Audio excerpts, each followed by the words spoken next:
My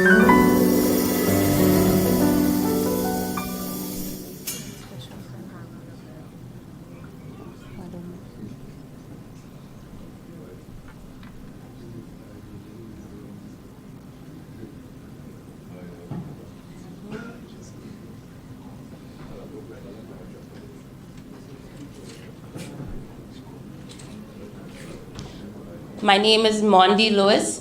I am the Press Secretary to the Prime Minister of St. Lucia, Honorable Philip J. Pierre, and I will be your announcer for this morning's ceremony.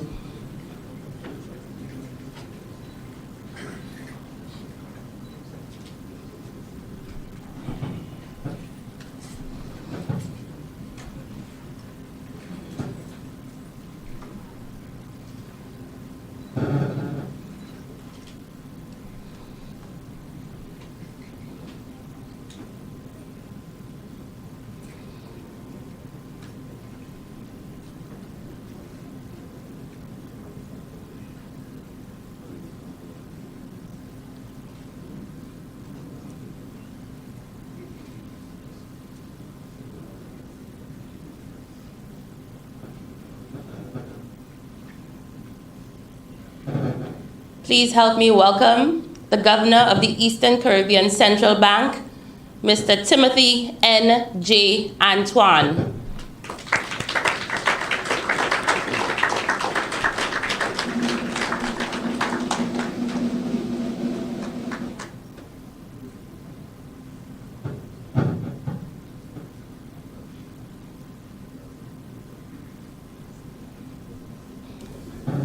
Governor Antoine.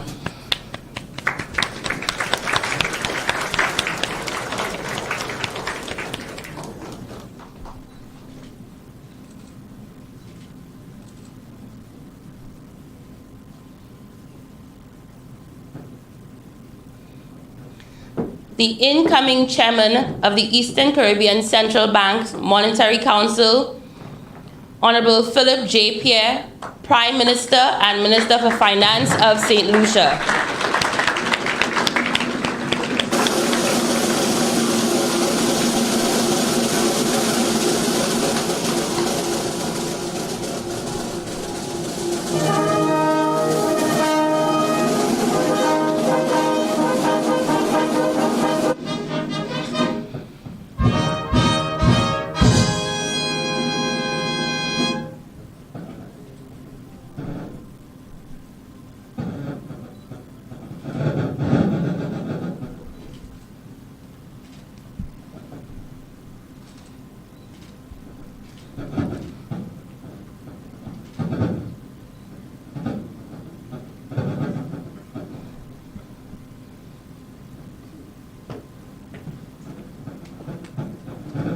The outgoing chairman of the Eastern Caribbean Central Bank Monetary Council, Honorable Joseph E. Farrell, Premier and Minister for Finance of Montserrat.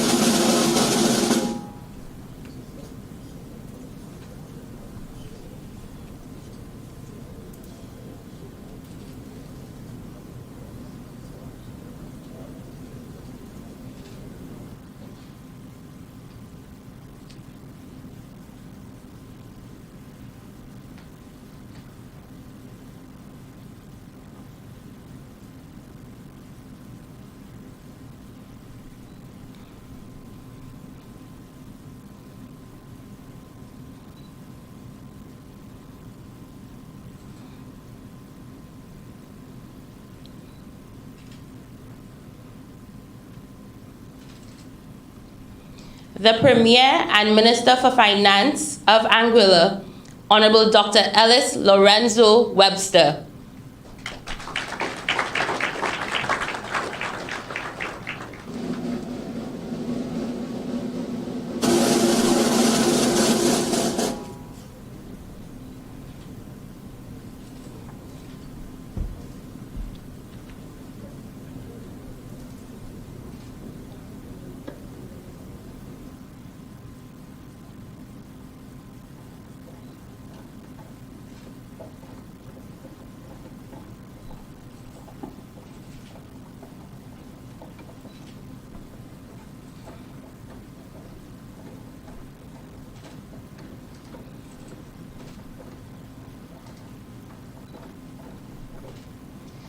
The Prime Minister and Minister for Finance of Antigua and Barbuda, Honorable Gaston Brown.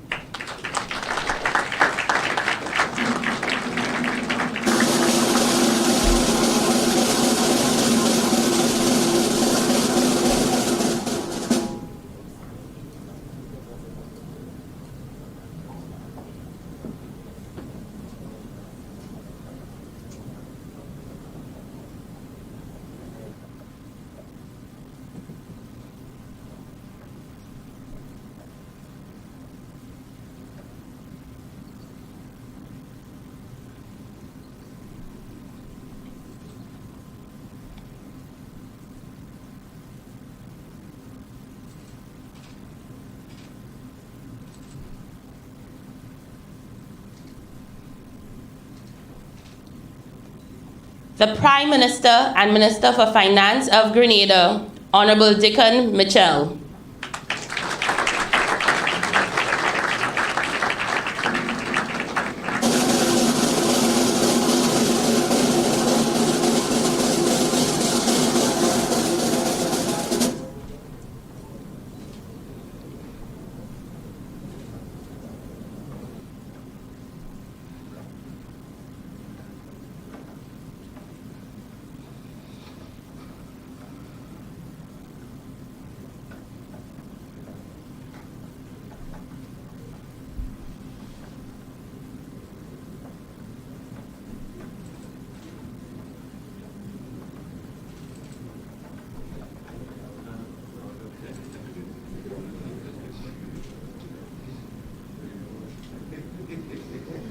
The Minister for Finance of St. Vincent and the Grenadines, Honorable Camilo Gonzalez.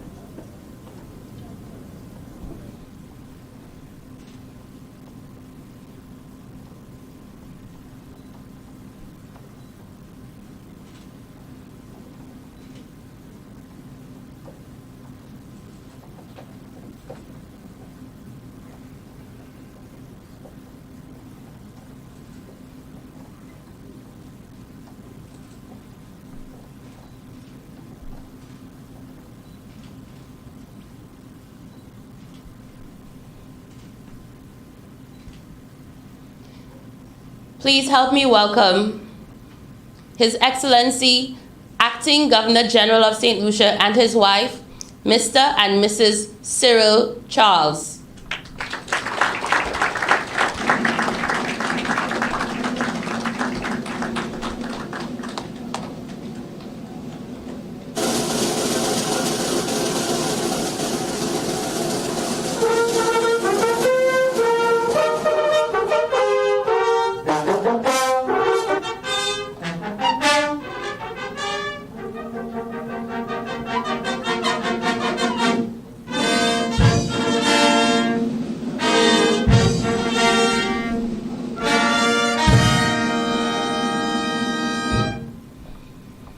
Please stand at attention for the national anthems of the member states.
Please give a round of applause for the Royal St. Lucia Police Band, who recently celebrated their Diamond Jubilee.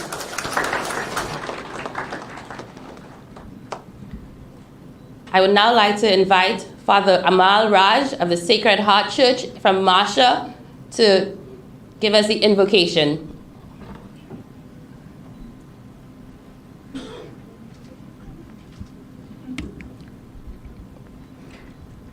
Jeremiah chapter 1 verse 8. Do not be afraid of them, for I am with you to protect you.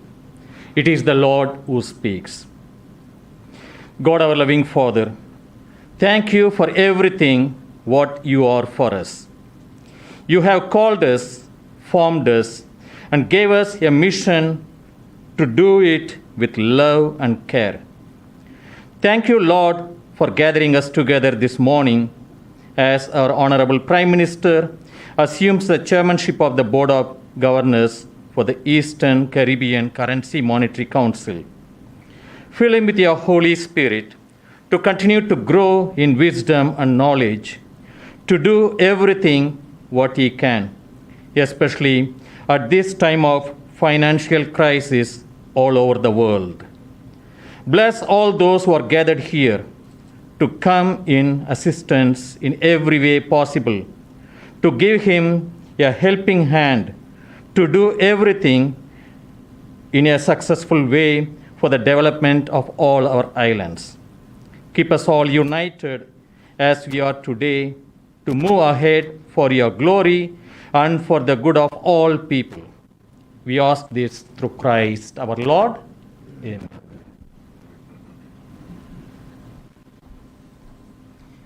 Please be seated.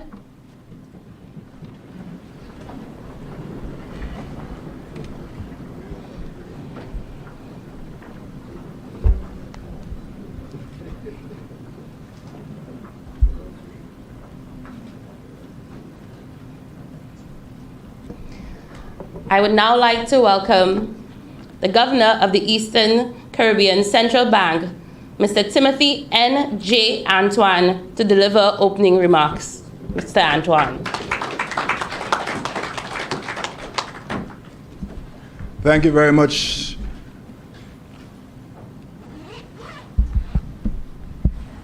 Ms. Monday Lewis, our Master of Ceremonies.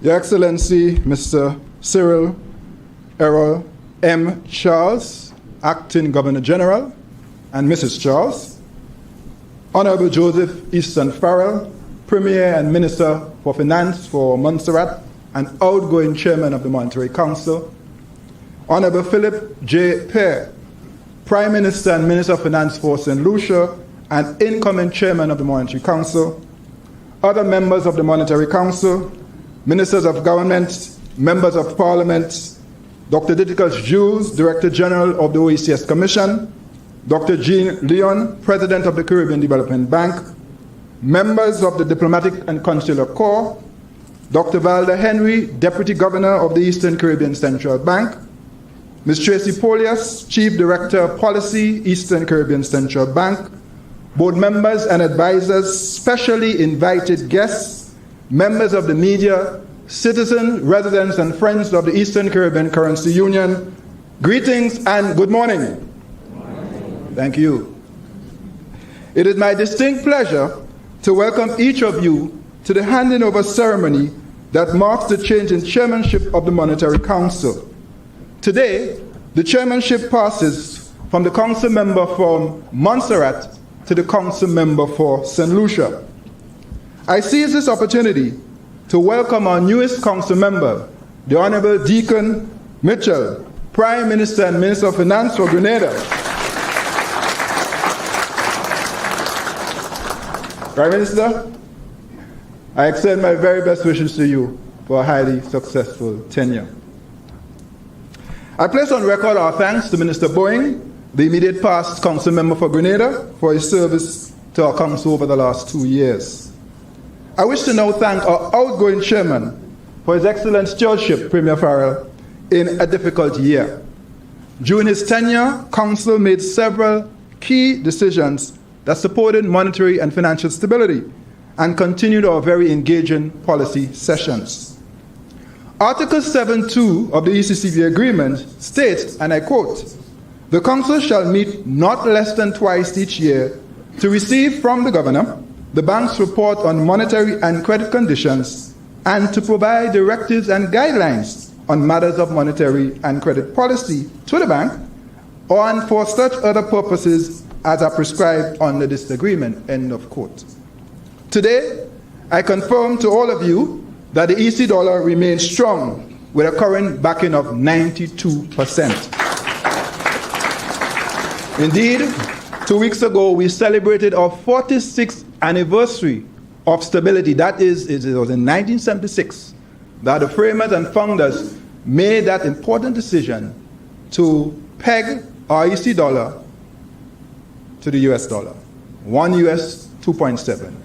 46 years of stability, even in this pandemic, and even with hurricanes and volcanoes, and for inflation, your EC dollar, our EC dollar, remains strong. But here's the thing, the shocks keep coming. The Monetary Council convenes at a time of unprecedented challenge and complexity.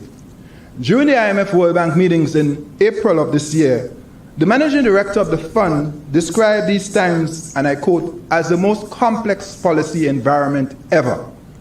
Few policymakers would argue with that characterization. And in cricketing terms, we might describe it as a very sticky wicket. First, there was the COVID-19 shock, then the surge in inflation shock on account of supply chain disruptions, which are now being exacerbated by the ongoing war in Ukraine, all resulting in commodity price increases. And the painful outcomes, high and stubborn inflation, and a slowing global economy. And lest we forget, there is the ever-present existential threat of climate change. What a time, what a world. The shocks keep coming. For the first time in the post-World War II era, the global economy is grappling with both record inflation and record high debts in both the public and private sectors. This situation poses the several risks to the global economy, including high and persistent inflation, if wage price spirals develop, debt distress, and a possible recession as central banks in advanced economies raise interest rates in an attempt to curb inflation. On the broader geopolitical front, there is the clear and present danger of fragmentation as countries seek to protect themselves from the supply chain breakdowns experienced since the pandemic. At this moment, the outcome for the global economy is far from certain, but the immediate outlook is not good, and the implications for our currency union are grave.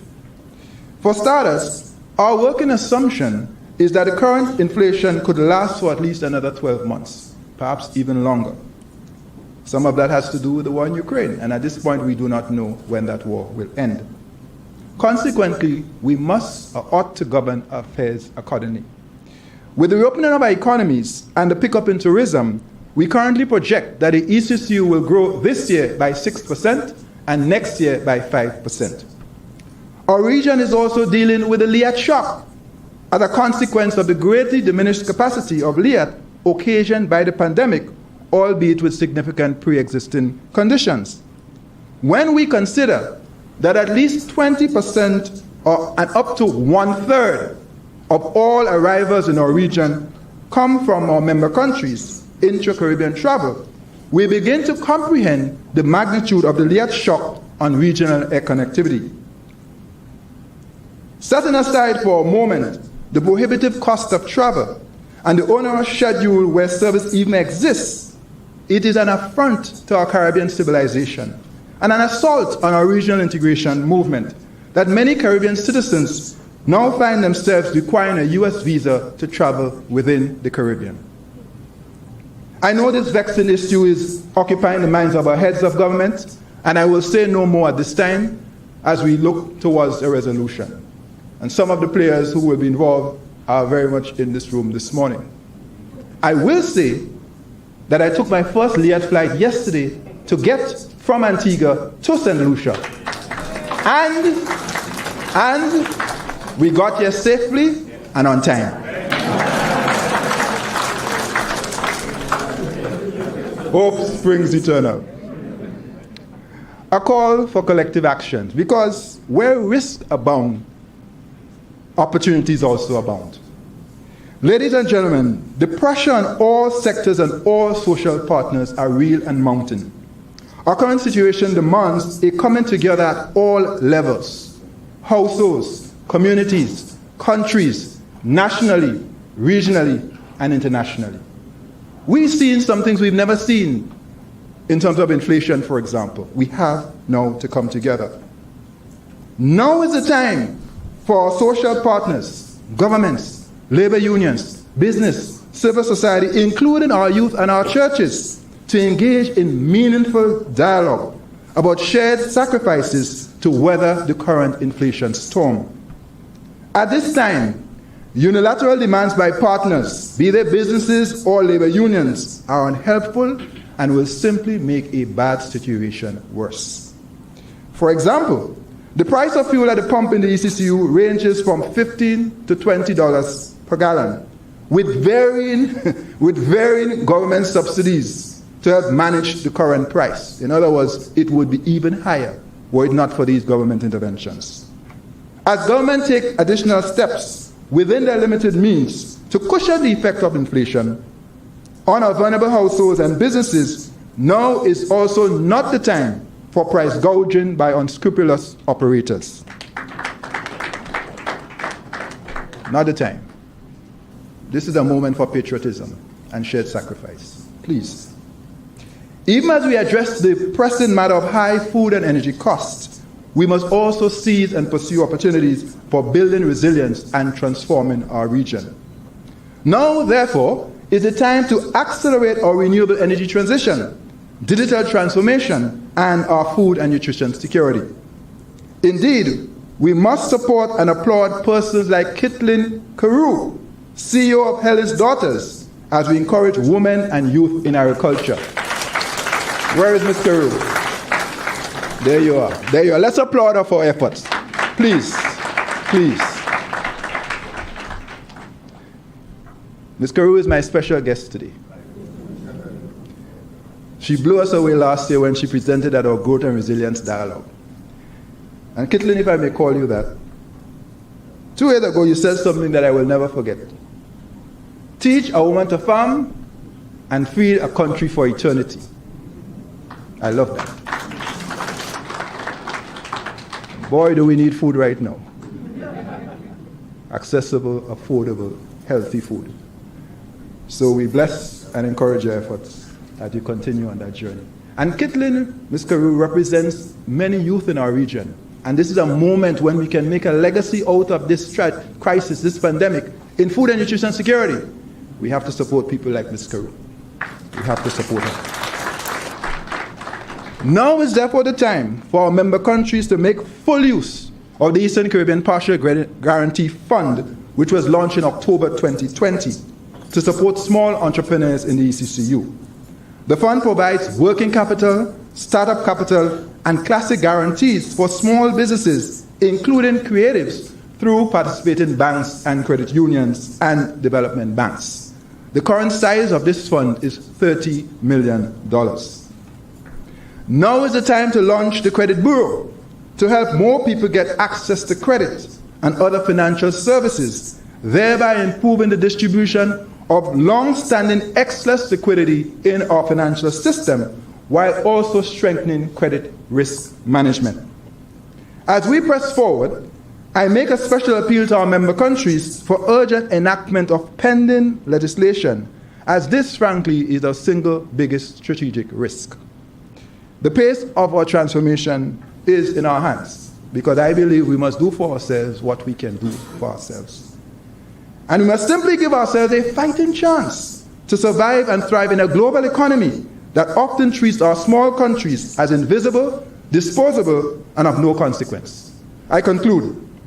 Ladies and gentlemen, we must navigate this period with a sense of imagination, determination, and yes, collective action. Our ultimate goal, transformation. Now is the time for forward-looking and leaning governments, citizens, and institutions. I hail our council members for your proactive actions which you have taken throughout this period to protect lives and secure livelihoods, and for your demonstrated regional solidarity. Indeed, may I say, this remains an indispensable and inspiring feature of our collaboration in this difficult season. I conclude with my often repeated declaration. It's a mantra or anthem of sorts. As a region, we cannot change our history, and we cannot change our geography, but collectively, we can and must elevate our development trajectory through innovation and collective action.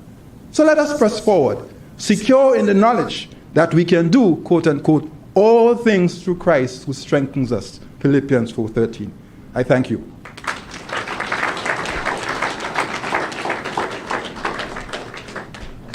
And now I have the distinct honor to invite to the podium our outgoing chairman, the Honorable Joseph Easton Farrell, Prime Minister and Minister of Finance for Montserrat.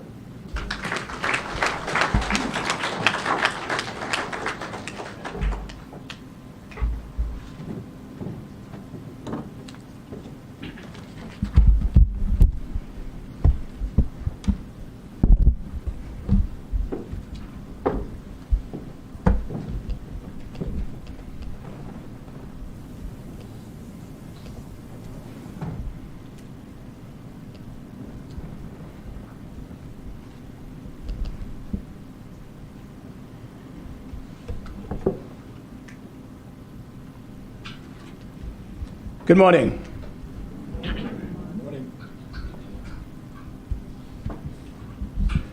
Your Excellency and Mrs. Charles,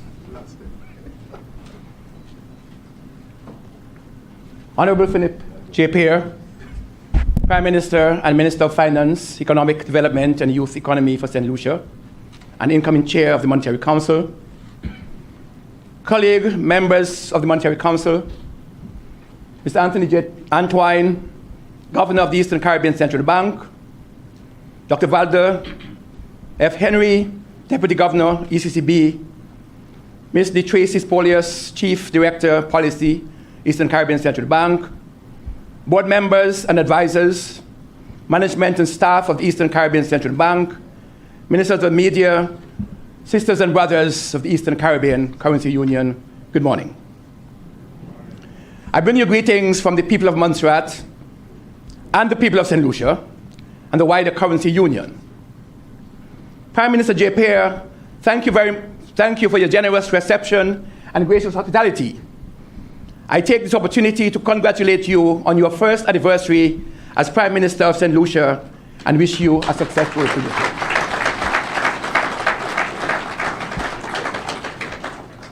I extend a warm welcome to the Honorable Dixon Mitchell, our new council member, and also extend best wishes to you, sir, for a very successful and fruitful tenure.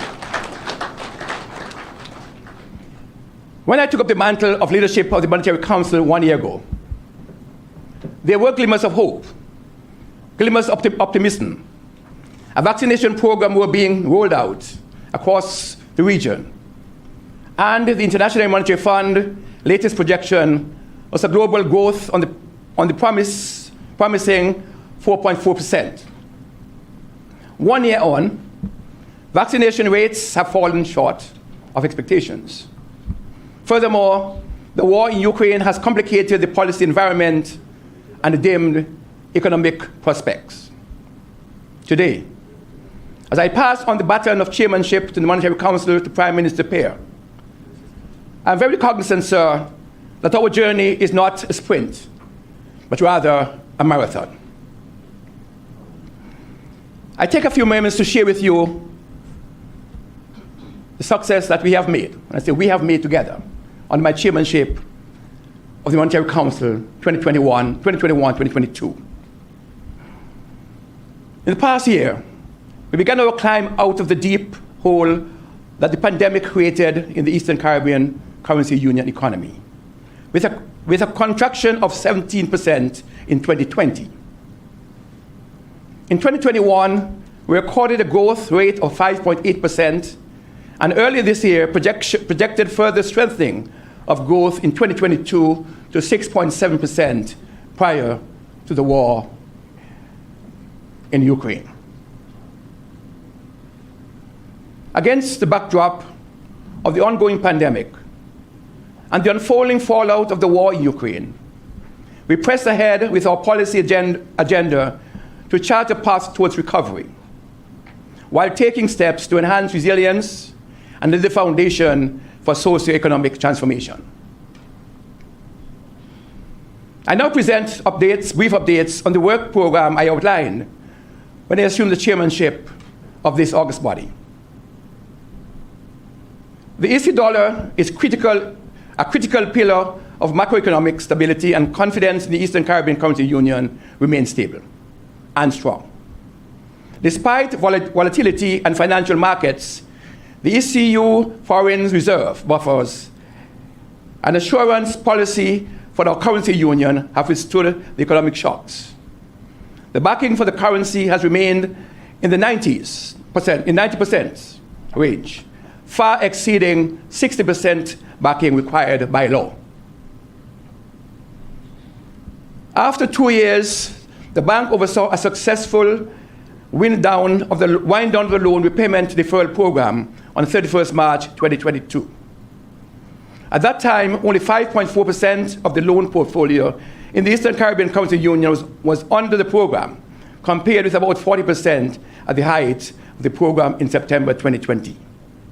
And for those of you who are not familiar with what is meant by the loan repayment, the bank took a decision, recognizing the difficulty that our clients were facing in the region, and the hardship they were experiencing through the pandemic, to ask banks to give a moratorium to their lenders. That means freezing payments until such time they reach a stage where they're able to pay. Many of our clients took on the offer, and we are pleased today that having spent that time, they are now in a position to start repaying their loan. The bank recognized the need to help our people. I wish to express my gratitude to the banking community for partaking with the central bank to bring much needed relief to our citizens, residents, and governments during 2 difficult years. Food and nutrition security. Food prices have risen sharply, and the availability of staples is under threat. Between July 2021 and May 2022, real food prices increased by 24% according to the Food and Agricultural Organization in the United Nations. Vulnerable households are seriously affected and seriously at risk. To hold us accountable on our commitment to reduce the food import bill by 25% by 2025, as outlined in the Program of Action for Recovery, Resilience, and Transformation, the ECCB bi-national initiative aimed at boosting food and nutrition security. I note, for instance, St. Lucia launch of the second phase of its highly successful 7-crop program early this year. More needs to be done regionally, including logistics and shipping, to support the development of modern sustainability. Climate change, agriculture is in the ECCU. This is necessary for food and nutrition security, but also to help us tackle the epidemic of non-communicable diseases, which is rampant in our region. Recognizing our region's highly vulnerability to climate change, I made a commitment to support a green agenda during my tenure as Council Chair. I'm heartened by the Central Bank's Greening of the Campus initiative, which is already generating about 70% of the bank's electricity need from solar PV. With the imminent installation of battery storage, the bank is on track to achieve net zero. That is, meet 100% of its electricity needs from solar energy by the end of this year, a commendable achievement by the bank. More of us as governments will need to start doing that on our business, on our buildings, our offices, so that we can begin the process of greening our countries. I encourage others around the region to learn from this model. Governor Antoine, congratulations to the bank on winning the 2022 Central Banking Green Initiatives Award for this project. On a regional scale, the bank's vision for renewable energy transition advanced from the Regional Renewable Energy Infrastructure Fund facility, which is being developed in collaboration with the World Bank. This project is currently conducting a renewable energy barriers diagnostic and identifying a pipeline of projects. Montserrat has taken steps to increase the share of renewables in our energy mix, with the ambitious target of achieving 100% renewables by the year 2030. A major development towards this target is the country's 1 megawatt solar field project, which is now fed into our grid. And this was awarded the Best Distribution Generation Project at the 2022 Caribbean Renewable Energy Forum earlier this year. Innovation and digital transformation. High-speed, reliable internet connectivity is the backbone on which the digital economy is being built. Connectivity is critical for acquiring and developing the digital skills needed to thrive in this digital economy, particularly among our youths. Last October, to maximize the benefit of our newly commissioned fiber optic infrastructure, Montserrat launched Project High Speed. Project High Speed provides vouchers to defray the costs to households and businesses of accessing fiber optic branded broadband in their homes. Montserrat is probably the only country in these parts, the 100% fiber optic to homes and businesses.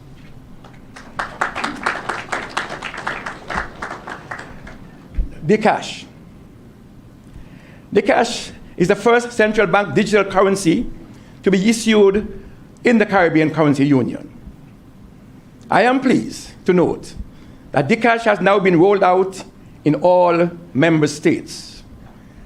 I look forward to seeing the next set of innovations in Dcash, including interoperability with our central bank digital currencies to facilitate payments with the diaspora and others beyond the borders of the currency union. Advocacy and issues impacting small states. Sisters and brothers, small states have been disproportionately buffered by the storms of recent years. As a poem written by Damien Barr at the start of the COVID-19 pandemic states, we are in the same storm, but not in the same boat. It is for this reason that the council members and the bank advocate strongly on behalf of the region and other small states for more support from the international community for our efforts to recover and rebuild resilience. To that end, after years of advocacy, the IMF has designed a new instrument to support resilience building. The IMF's Resilience and Sustainability Trust recognizes vulnerability, not mere per capita income, in granting access to this facility.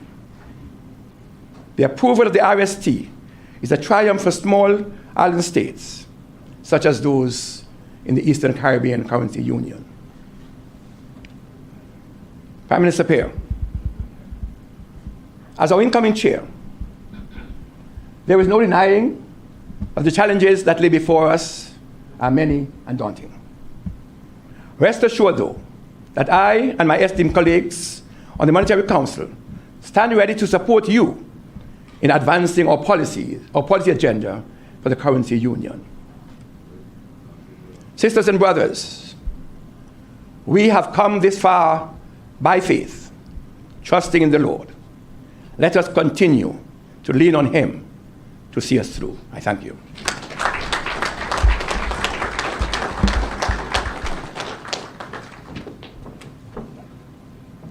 Thank you once again, Honorable Farrell, for your stewardship as Chairman of the ECCU Monetary Council. Through you, Governor, I would like to invite everyone on Sunday to a celebratory Mass for Prime Minister, Honorable Philip J. Pierre, who will be celebrating 25 years as the Member of Parliament for Castries East. The Mass will take place at the Sacred Heart Church in Marcia at 3 p.m. So see you all there. I would now like to invite Mr. Imran Simmons, professional panist, again from Marcia, to play a Caribbean medley.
having fun.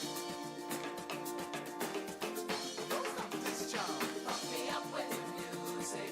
Pump me up. Pump me up with the music. Pump me up.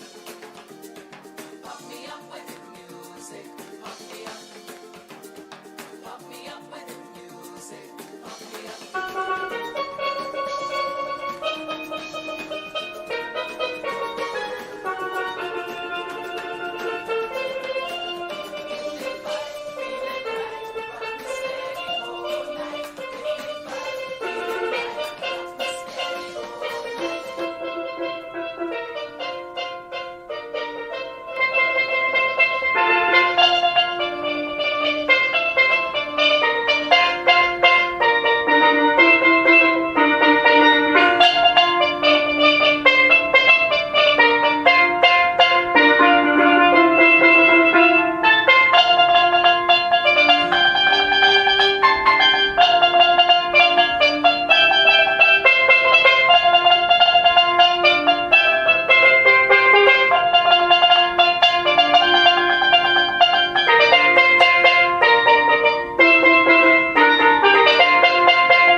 accompaniment. I have to do my own accompaniment. Sorry about that. Thank you.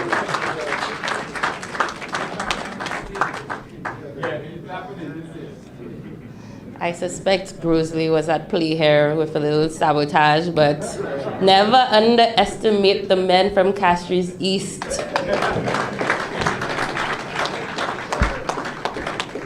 I would now like to welcome Governor Antoine to the podium again.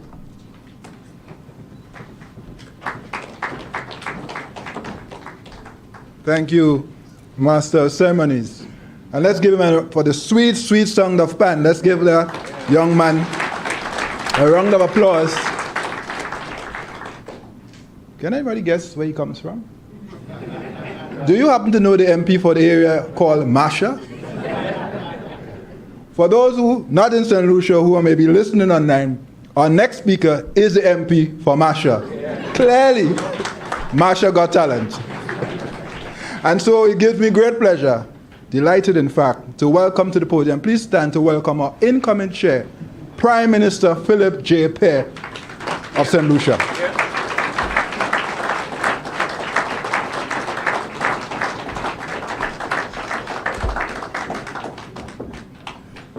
Thank you very much, Governor Antoine.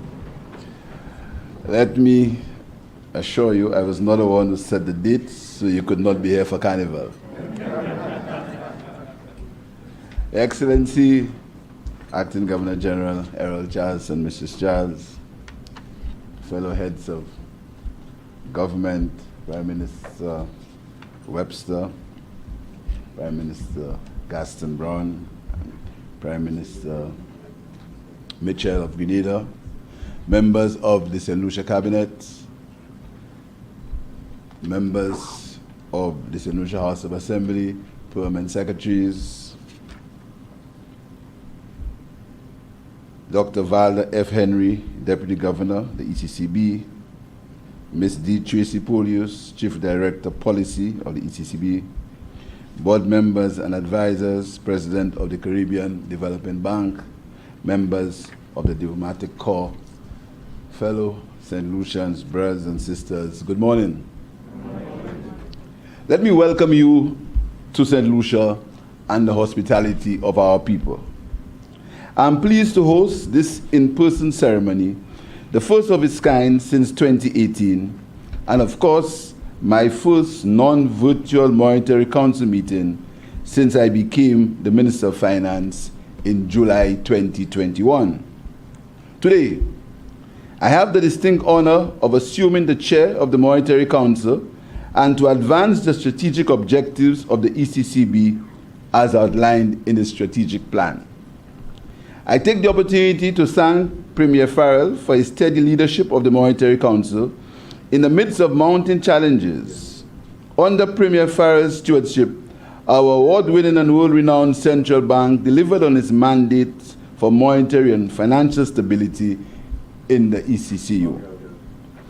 I also would like to extend a warm welcome to Honorable Dickon Mitchell, Prime Minister and Minister of Finance of Grenada, who is attending his first Monetary Council meeting.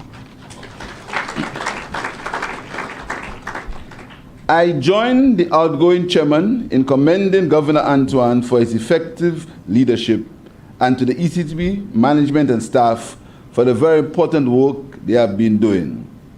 It has not escaped my notice that the bank in 2021 has appointed its first female deputy governor, Dr. Valda F. Henry. Congratulations to Dr. Henry. The success of our sub-region depends heavily on the quality of its institutions. This is why we must jealously guard the integrity and the effectiveness of our institutions if we are to serve the common good of our people.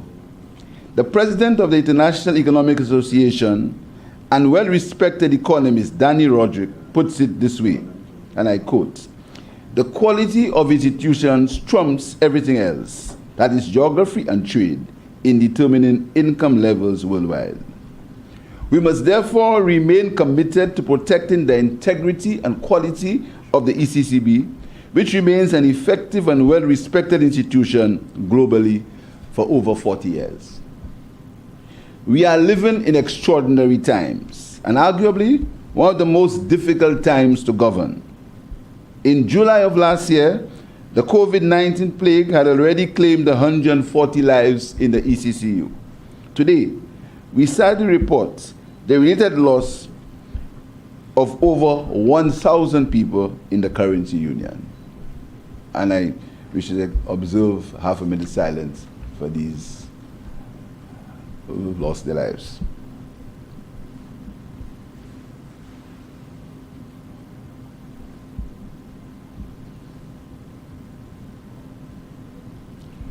Thank you. We note with disappointment that the average percentage of the population vaccinated against COVID-19 across the ECCU member countries remains far below the required herd immunity of 70%. Only last month, the IMF reported that the ongoing pandemic has inflicted large output losses in the ECCU, leaving scars on the tourism and transportation sectors, education, labor force, and fiscal position. As if all of this were not enough to bear, we are now battling the economic fallout from the war in Ukraine, with food and energy prices on the rise. The World Bank's group Global Economic Prospects of June 2022 warns that for the global economy, and I quote, "the danger of stagflation, high inflation, and low growth is considerable today. The future of our small economies, therefore, remains challenging." If ever we needed to act collectively to address the common challenges and to position our region to better handle current and future shocks and to meet the legitimate needs and aspirations of our people, it is now. We must not miss the opportunity these challenges currently present. In this time of much needed collaboration, the bank and member countries must find alignment in the management of their respective roles. The bank must maintain its focus on managing monetary policy and ensuring stability, while member countries manage their fiscal policies responsibly to ensure sustainability. The banking sector in the ECCU has been witnessing significant changes, particularly in the last decade. These are likely to persist in the foreseeable future and would need careful attention by member states. For example, the rising competition between banks and non-bank financial institutions such as credit unions and payday loan services. Credit unions in our region have witnessed significant expansion in recent times. In St. Lucia, the credit union sector is open to greater collaboration with ECCB. This sector must not be adverse to regulation. However, they are mindful that credit unions are different to commercial banks, and the difference should be considered in any discussion on regulation, financial stability, and inclusiveness. In the months ahead, my chairmanship will be people-focused, and the Council's agenda will be consistent with both the Program for Action for Recovery, Resilience and Transformation and the ECCB's strategic plan for 2022 to 2026. Our policy agenda will focus on 4 main areas. 1, tackling inflation. 2, resilient and inclusive growth. 3, financial stability and financial inclusion. And 4, payments modernization and digital transformation. All economies are experiencing record high inflation. As a consequence, our people, especially the most vulnerable, are hurting. I fully endorse the view of Governor Antoine that the current external shocks we are experiencing requires an all-of-society approach led by our governments. Within our limited fiscal spaces, governments of the sub-region are trying to cushion the effects of inflation on its people. And as a region, we must urgently and necessarily pursue alternative consumption, relying more on locally produced foods and less on expensive imported foods, some of which will remain in short supply if the war in Ukraine continues. My fellow council members, I remain committed in pursuing a regional growth target of 5% per annum. We'll continue working towards the realization of tourism by increasing its resilience and the resilience of the industry generally. A critical imperative for meeting this objective is addressing the vexing issue of regional transportation, particularly air transportation. It is too cumbersome and definitely too expensive to travel to neighboring islands. Also, at the top of our growth agenda will be the intensive promotion of food and nutrition security through trade practices, access to alternative markets, import substitution, and alternative consumption. In this regard, we'll accelerate efforts to reduce the ECCU food import bill of 1.6 billion in 2019 by 25% over the next 3 years. We will also strengthen and support small and medium enterprises to recover, survive, and thrive while enabling the establishment of new businesses, especially among our youth. And next week in Parliament, we'll be launching our youth economy in St. Lucia. On the aspect of energy, we'll encourage the attainment of renewable energy targets established on the national energy policies to boost energy security and reduce the negative impact of volatility of oil prices on our domestic economies. We need to enhance the enabling environment to scale up clean energy investments within the ECCU. We'll continue to demand climate justice, including the necessity for grants and concessionary finance to enhance climate resilience. As part of the program for action, the bank will intensify its work on the frameworks for stability and optimal regulation of the ECCU's financial system. This work includes consumer protection in the financial system. In this regard, I commit to bring to Parliament legislation that will enhance financial stability and financial inclusion. These include amendments to the Banking Act and the Credit Reporting Bill and regulations.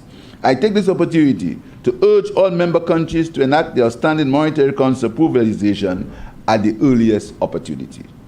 It is my aim that by the end of my tenure as chairman, most of our people would have had access to credit and other financial services, which should empower them to pursue their dreams, create employment, and help grow our economies.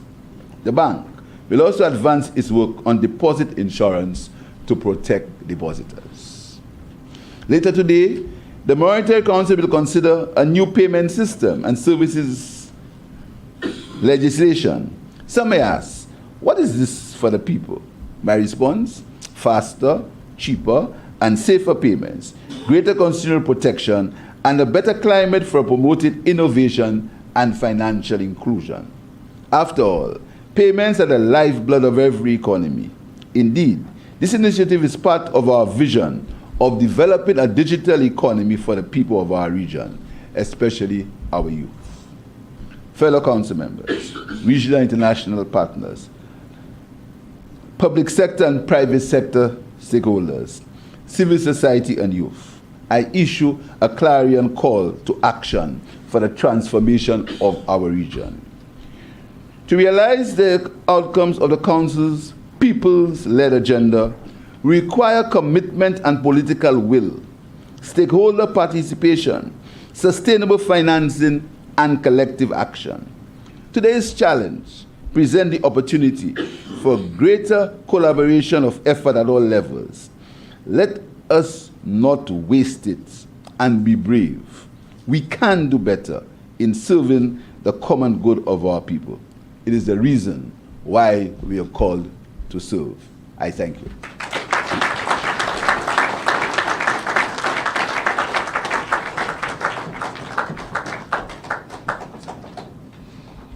Thank you, Honorable Prime Minister, and I can say for myself and the staff of OPM that we're looking forward to your year as Chairman of the ECCU, and we will also be having a launch of Prime Minister's Chairmanship in St. Lucia of the Caribbean Central Bank, Development Bank, sometime in August. So we're looking forward to the work, Prime Minister. Thank you.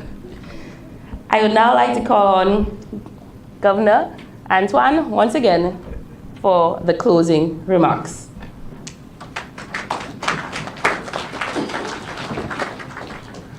Thank you very much, Master of Ceremonies. Prime Minister, there's a lot on your plate. But, you know, I'm pleased to hear that your staff have signed up. So Monday when we call, you've already committed to answer the call. Thank you very much. It's a tough time for our ministers or heads of government, but together we will get through this. All that's left for me to do really is to say thanks, and I'm going to do this in 2 or 3 sentences. First of all, I want to thank everyone who came today. Thank you for your presence this morning. I do want to say a word of thanks to our Master of Ceremonies, Ms. Lewis, for expertly managing us and handling us, taking us through. I especially want to thank Prime Minister, your team, who's coordinated to host these meetings. These are not easy times to host meetings with all of the protocols to be observed. But when we arrived yesterday, we saw your team in action. The healthcare, the police, the protocol, and everyone else along the way. And I just want to put our hands together for all of those efforts.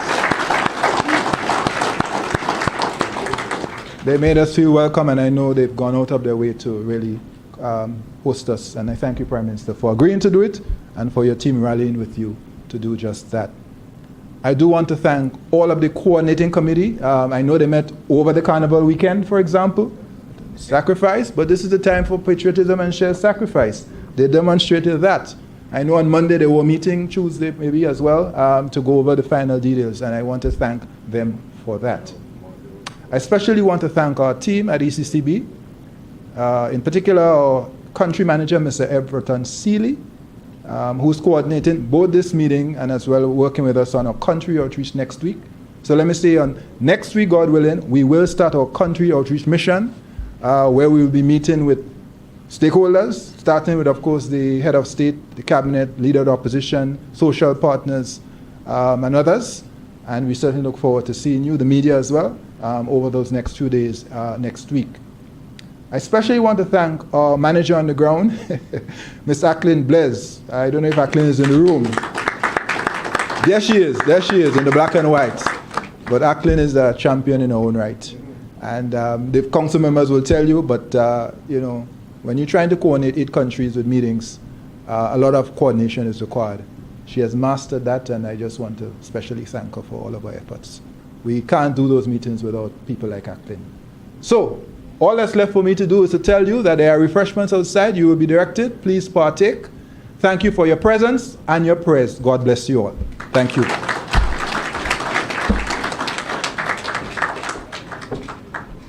Please stand for the exit of His Excellency and Mrs. Cyril Charles.